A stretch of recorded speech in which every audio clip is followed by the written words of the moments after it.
दोस्तों, कहानी की शुरुआत होती है फ्रेंकोइस नाम के एक शख्स को दिखाते हुए जो कि एक ऑफिस में सिविल सर्वेंट था।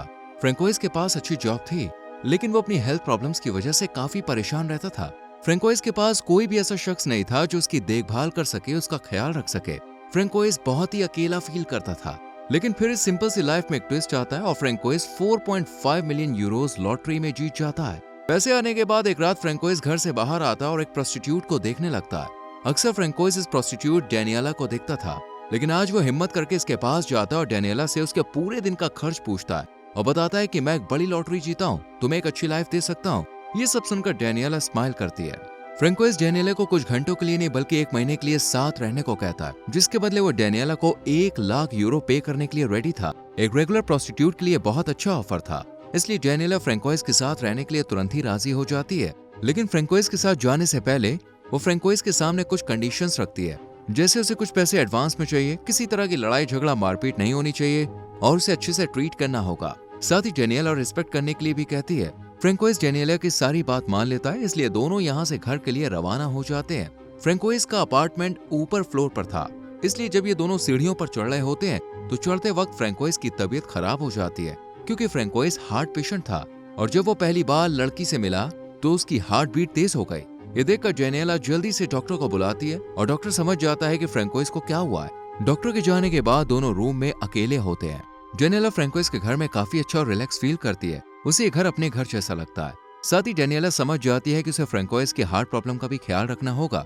इन दोनों के बीच में जो कुछ भी होगा वो बहुत आराम से होगा। जल्दबाजी में फ्रेंकोइस को अगर कुछ भी हुआ तो डेनियला का पेमेंट मारा जा सकता है। इसके बाद डेनियला फ्रेंकोइस को अपनी तरफ अट्रैक्ट करती है और सिड्यूस करने की कोशिश करती है। फ्रेंकोइस भी डेनियला के करीब आ जाता है और पहली बार इंटीमेट होता है। सुबह जब फ्रेंकोइस की आंख खोलती है तो वो देखता है कि डेनियला बिस्तर पर नहीं है। दरअसल डेनियला फ्रेंकोइस को इम्प्रेस करने के लिए जल्दी उठकर उसके लिए कॉफी बनाती है और एक वाइफ की तरह ट्रीट करती है। फ्रेंकोइस ने बताया था कि उसके पास करोड़ों की संपत्ति है, इसलिए जब डेनियला फ्रेंकोइस को ऑफिस जाता देखती है तो वो उससे मना करती है कि तुम्हारे पास इतने पैसे हैं, फिर तुम ऑफिस क्यों जाते हो। इस बात पर दोनों में बहस हो जाती है, जिस वजह से फ्रेंकोइस अपने पुराने फैमिली डॉक्टर आंद्रे को बुलाता है। डॉक्टर जब फ्रेंकोइस के घर आता है तो वो डेनियला जैसी खूबसूरत लड़की को देखकर हैरान रह जाता है, क्योंकि इससे पहले आंद्रे ने फ्रेंकोइस के साथ कोई लड़की नहीं देखी थी। हार्ट प्रॉब्लम ना बढ़े इसलिए आंद्रे फ्रेंकोइस को ज्यादा रोमांस करने से मना करता है। आंद्रे को समझ में नहीं आ रहा था कि फ्रेंकोइस को इतनी अच्छी लड़की कैसे मिल गई, इसलिए आंद्रे डेनियला से पूछ लेता है, जिस पर डेनियला कहती है कि हाँ, मैं एक प्रोस्टिट्यूट हूँ, लेकिन मैं फ्रेंकोइस के साथ एक नई लाइफ शुरू करना चाहती हूँ। जाते वक्त आंद्रे फ्रेंकोइस को आगाह करते हुए कहता है कि उसे अपने पैसे इस तरह प्रोस्टिट्यूट पर नहीं उड़ाने चाहिए। लेकिन फ्रेंकोइस को पैसों की परवाह नहीं थी, बल्कि डेनियला के आने के बाद फ्रेंकोइस बहुत ज्यादा खुश था। उसकी हेल्थ इश्यूज भी कंट्रोल में थे। डेनियला और फ्रेंकोइस एक साथ खूब मजे करते हैं। दोनों बीच पर घूमते हैं, एक दूसरे की कंपनी को एंजॉय करते हैं और रोमांस करने में भी अब फ्रेंकोइस को कोई प्रॉब्लम नहीं होती है। सब कुछ अच्छा चल रहा होता है। डेनियला के आने के बाद तो जैसे फ्रेंकोइस को दवाई की जरूरत ही नहीं थी, लेकिन आंद्रे अक्सर फ्रेंकोइस के घर उसका चेकअप करने आता रहता है। एक दिन आंद्रे फ्रेंकोइस के साथ अपनी फीलिंग्स शेयर करता है। आंद्रे बताता है कि मैं एक लेडी से प्यार करता हूँ जो कि मेरे अपार्टमेंट के पास ही रहती है और उसे कैंसर की बीमारी है। इस लेडी का ट्रीटमेंट मैं ही करता हूँ। आंद्रे ज्यादातर वक्त अपना इसी लेडी के साथ बिता रहा था। दरअसल ये लेडी पहले नर्स हुआ करती थी, जो खुद से ज्यादा मरीजों के बारे में सोचती थी। यही इच्छाएं आंद्रे को भी पसंद आई। आंद्रे फ्रेंकोइस को समझाने की कोशिश करता है। डेनियला सिर्फ उसके पैसों की वजह से उसके साथ है, वरना उसे फ्रेंकोइस में कोई दिलचस्पी नहीं है। रात को फ्रेंकोइस आंद्रे को कॉल करता है और बताता है कि डेनियला की तबीयत खराब है, वो बार बार वॉमिट कर रही है। आंद्रे उस नर्स को गुड बाय बोलता है और यहाँ से जाने लगता है। यहाँ पर हम देख पाते हैं कि बेड पर कोई नर्स ही नहीं है, बस आंद्रे की इमेजिनेशन में वो नर्स मौजूद है। आंद्रे घर आकर डेनियला को चेक करता है और अच्छे से एग्जामिन करता है, लेकिन जब वो डेनियला को अनड्रेसेस देखता है तो आंद्रे का दिल जोर जोर से धड़कने लगता है और फिर उसे हार्ट अटैक आ जाता है और यहीं पर आंद्रे की डेथ हो जाती है।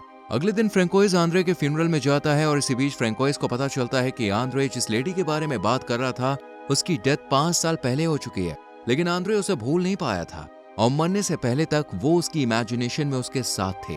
फ्रेंकोइस को भी डेनियला से सच्चा प्यार हो गया था, इसलिए अब वो बहुत खुश रहने लगा था। उसकी सारी परेशानियां, बीमारियां मानो जैसे खत्म हो चुकी थी। फ्रेंकोइस को इतना खुश और हेल्दी देखकर इसके ऑफिस वालों को भी समझ में नहीं आता कि आखिर इसकी वजह क्या है। फ्रेंकोइस खुद ही मन मुस्कुराता रहता था और इसी से स्टाफ का भी मन लगने लगता कि जरूर फ्रेंकोइस की लाइफ में किसी लड़की की एंट्री हुई है। फ्रेंकोइस भी अब किसी से कुछ नहीं छुपाता और स्टाफ के करीबी लोगों को अपने घर डेनियला से मिलाने ले आता है, लेकिन यहाँ डेनियला नहीं होती। फ्रेंकोइस डेनियला को घर में ढूंढता है, ना तो घर में डेनियला थी और ना ही उसका सामान। यानी वो फ्रेंकोइस को छोड़ के जा चुकी थी। ये देखकर फ्रेंकोइस को अपने स्टाफ के सामने शर्मिंदा होना पड़ता है। रात में फ्रेंकोइस जेनेला की तलाश में उसी जगह जाता है जहां वो पहली बार उससे मिला था। फ्रेंकोइस देखता है कि जेनेला फिर से अपने पुराने प्रोस्टिट्यूट के काम में वापस आ चुकी है और वो किसी दूसरे क्लाइंट के साथ है। ये देखकर फ्रेंकोइस समझ जाता है कि वो सिर्फ एक कॉन्ट्रैक्ट के तहत था। जेनेला आज भी प्रोस्टिट्यूट ही है। फ्रेंकोइस जेनेला को वाइफ बनाना चाहता था, लेकिन जेनेला ऐसी नहीं थी। ये सब देखकर और समझकर फ्रेंकोइस को बहुत ज्यादा बुरा लगता है। फ्रेंकोइस बार के अंदर जाकर बैठ जाता है और यहाँ अपनी लॉटरी की बात करता है। पैसों के बारे में सुनकर एक प्रोस्टिट्यूट उसके पास आ जाती है और ठीक उसी तरह फ्रेंकोइस के साथ बिहेव करती है जैसे शुरू में जेनेला ने किया था।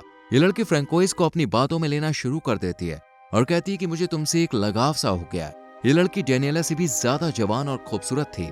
फ्रेंकोइस के पैसों को देखकर ये लड़की फ्रेंकोइस को अपनी तरफ अट्रैक्ट करना शुरू कर देती है और घूमने के कई प्लान्स बताती है और कहती है कि हम दोनों एक दूसरे के साथ बहुत अच्छा टाइम स्पेंड करेंगे। इस लड़की की बातें सुनकर फ्रेंकोइस पर इसका कुछ भी असर नहीं होता, क्योंकि वो सिर्फ और सिर्फ डेनियला को चाहता था। वो उससे प्यार करने लगा था। बार से जाने से पहले फ्रेंकोइस एक बार डेनियला से मिलता है और अपने दिल की बात डेनियला को बताता है। फ्रेंकोइस कहता है कि मैंने सिर्फ तुमसे प्यार किया है, तुम्हारे साथ मैंने जितना भी वक्त बिताया वो मेरी तन्हाई को भर सकता है। डेनियला बताती है कि मैं तुम्हारे घर से इसलिए वापस आ गई क्योंकि मैं तुम्हारे साथ पूरी जिंदगी नहीं रह सकती। मेरी जिंदगी में पहले से ही कोई और है। मुझे भूलकर तुम इस लड़की के साथ चले जाओ, ये मुझसे भी ज्यादा जवान है।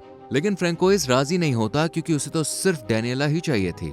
डेनियला की इमोशनल बातें सुनकर फ्रेंकोइस की तबीयत बिगड़ने लगती है, इसलिए डेनियला को जल्द ही बार में डॉक्टर को बुलाना पड़ता है। यहाँ पर हमें पता चलता है कि ये बार जिसमें डेनियला काम करती है वो इसी के हस्बैंड का है, जो कि गैंगस्टर है। इलाज कराने के बाद डेनियला फ्रेंकोइस को अपने साथ घर ले जाती है, क्योंकि रास्ते में उसकी तबीयत फिर से खराब हो गई थी। यहाँ डेनियला का जो पार्टनर होता है वो फ्रेंकोइस को डेनियला से दूर रहने को कहता है, साथ ही उसे मारने की धमकी भी देता है। ये सब देखकर फ्रेंकोइस डेनियला को घर लेकर आ जाता है और यहाँ पर दोनों इंटीमेट होते हैं। मेकआउट के दौरान डेनियला काफी वायलेंट होती है, जिसकी आवाज सुनकर इनके पड़ोसी काफी डिस्टर्ब होती है और इनका दरवाजा नॉक करती है। फ्रेंकोइस बाहर आता है। ये लेडी कहती है कि मैं एक ट्रांसलेटर हूँ, मुझे आवाज से काम में काफी प्रॉब्लम हो रही है।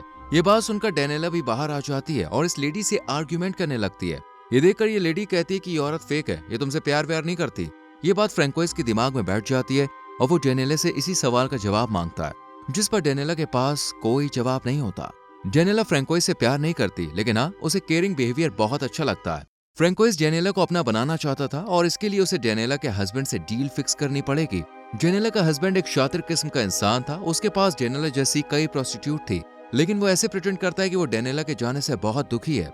डेनियला का हस्बैंड डेनियला को छोड़ने के लिए कुछ रकम देने को कहता है, क्योंकि वो जानता था कि फ्रेंकोइस की लॉटरी लगी है। जाहिर सी बात है कि लॉटरी के बाद डेनियला ने ही बताई होगी। हो सकता है कि डेनियला अपने पति के साथ मिलकर फ्रेंकोइस के पैसे ऐंठना चाहती हो, क्योंकि एक प्रोस्टिट्यूट को सिर्फ पैसे की चाहत होती है।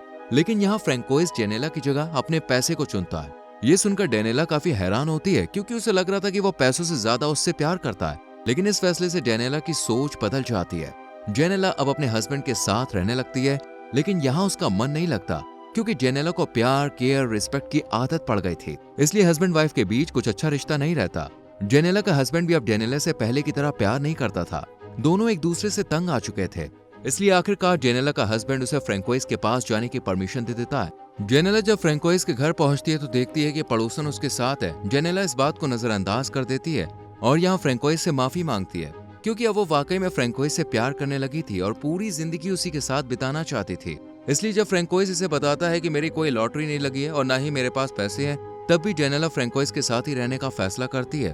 फ्रेंकोइस डेनियला को एक्सेप्ट कर लेता है और फिर ये दोनों एक पार्टी रखते हैं, जिसमें इनका स्टाफ भी था, जो डेनियला को फ्रेंकोइस के साथ देखकर बहुत हैरान होता है। इसी पार्टी में डेनियला का हस्बैंड चार्ली भी आ जाता है और डेनियला को किसी और के साथ देखकर बहुत जेलस फील करता है। अचानक से डेनियला पार्टी से गायब हो जाती है और फ्रेंकोइस जब उसे ढूंढता है तो फ्रेंकोइस की कलीग के साथ होती है। सब समझ चुके थे कि डेनियला एक प्रोस्टिट्यूट है, वो ज्यादा दिनों तक फ्रेंकोइस के साथ नहीं रहेगी।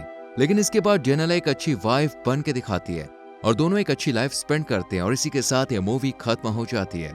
दोस्तों, अगर आपको इस मूवी का लिंक चाहिए तो हमारे टेलीग्राम चैनल को ज्वाइन कीजिए, जिसका लिंक आपको डिस्क्रिप्शन में मिल जाएगा।